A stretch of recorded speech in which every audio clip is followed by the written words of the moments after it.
Coming up, we have so much needed highway and bridge construction underway right now that it's hard to keep track of. Today, we'll talk about some of those projects. And he's a retired Tulsa firefighter. But during his time on the job, he touched the lives of thousands. This and more on Perspectives.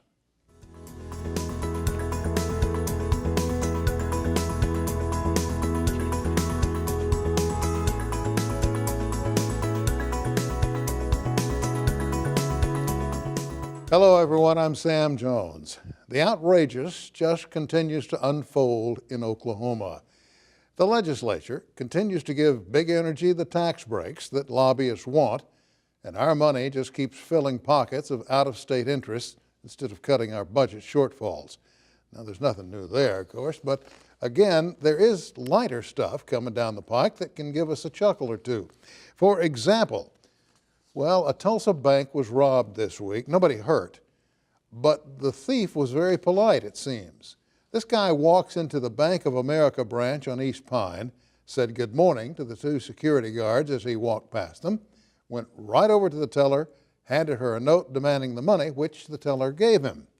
Then he turned, walked past the two security guards again, told them good morning, again, went outside, got in his car and drove away. It's a new withdrawal twist involving other people's money. They still haven't figured out who he was, and you got to hand it to the voters in Sallisaw.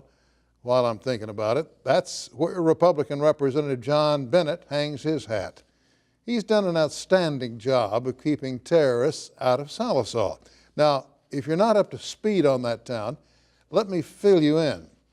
Years ago, a young fellow by the name of Charles Arthur Floyd was born in Georgia back in 1904.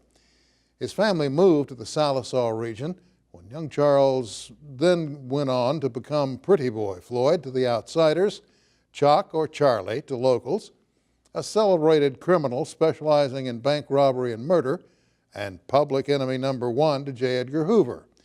He was the director of the FBI at the time. In fact, I'm told there are still some in the area who claim to be family members, further down the line, of course. Now, the locals knew of Pretty Boy's bank robbery escapades, but this was during the 1920s when there were few jobs, and of course, the outlook was bleak. So when word got out that young Charlie would sometimes share his booty with farmers about to lose their farms to the banks, well, pretty soon, Pretty Boy got the reputation locally as a sort of Robin Hood. Well, he was gunned down and died in a cornfield when he was 30. Folks there say it's been quiet for the most part ever since, and never any terrorists. They also seem to feel that Representative John Bennett is in large part responsible for keeping those shady characters out of the Sallisaw area.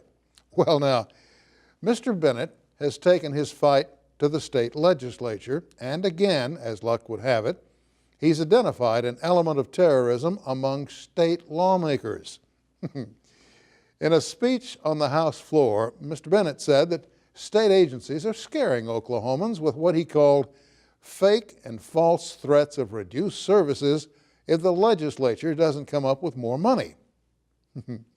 He said that's terrorism. He said we shouldn't be negotiating with terrorists. He also said, and I quote, "It's not right, and somebody ought to stop them." Sound like a threat to me. Sort of makes you proud to be an Oklahoman, doesn't it?